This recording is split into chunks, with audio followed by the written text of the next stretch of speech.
अस्सलामुअलैकुम व्यूवर्स, क्या हाल है। ताज़ा वेदर अपडेट में आप सबको एक बार फिर से वेलकम। आज की ताज़ा वेदर अपडेट लेके हाजिर हो चुके हैं। सिंध के बेशतर इलाकों की मौसमी सूरत हाल से आपको आगाह करते चलेंगे कि महकमा मौसमियात के नए अलर्ट किन किन शहरों के लिए जारी किए गए हैं और समंदरी हवाएं अपना रुख कहाँ बदल रही। तो अगर आप हमारे चैनल पर नए हैं तो आज ही चैनल को सब्सक्राइब कर लें, नीचे लगे बेल आइकन को प्रेस करें ताकि ऐसी ही लेटेस्ट वेदर अपडेट आप तक सबसे पहले पहुंच सके।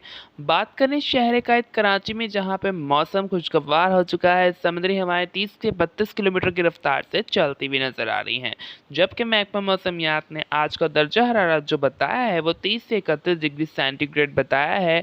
समुद्री हवाओं के बहाव की वजह से कराची का मौसम खुशगवार हो चुका है। कराची वाले खुश हो चुके हैं, तो कराची वालों के लिए एक और खुशखबरी लेके आ चुके हैं। महकमा मौसमियात के बताए हुए 7 डेज के अलर्ट के बावजूद कराची में आज समुद्री हवाएं बहाल हुई, जबकि महकमा मौसमियात एनएनबी का कहना है कि आइंदा 72 हॉर्स के दौरान कराची में एक नया ताकतवर स्पेल दाखिल होने का इम्कान है, जिससे गरज चमक के साथ तेज़ तूफानी बारिशों का अलर्ट जारी कर दिया जाएगा। ये देखना काफ़ी इंटरेस्टिंग होने वाला है, जहाँ पे हमारे महकमा मौसमियात ने ये अलर्ट जारी करते हुए कहा है कि आइंदा से 7 दिनों से 8 दिनों के अंदर अंदर कराची में भी गरज चमक के साथ बारिशों का इम्कान है और तूफान का भी खतरा बता दिया गया है। तो अल्लाह खैर करे, सब लोग अपने मान में रखें, जहाँ भी हैं खुश रहें, आबाद रहें। बात करें जनूबी पंजाब के मौसम की, तो वहाँ भी 31 से 32 डिग्री सेंटीग्रेड रिकॉर्ड किया गया।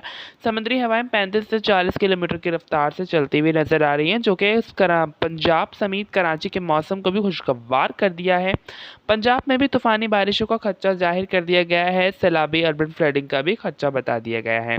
तो ऐसे ही ताज़ा वेदर अपडेट से जुड़े रहने के लिए आज ही हमारे चैनल अपडेट ऑनलाइन वन को सब्सक्राइब करें, नीचे लगे बेल आइकन को प्रेस करें। मिलते हैं इंशाल्लाह नेक्स्ट वीडियो में, जब तक के लिए अल्लाह हाफिज़।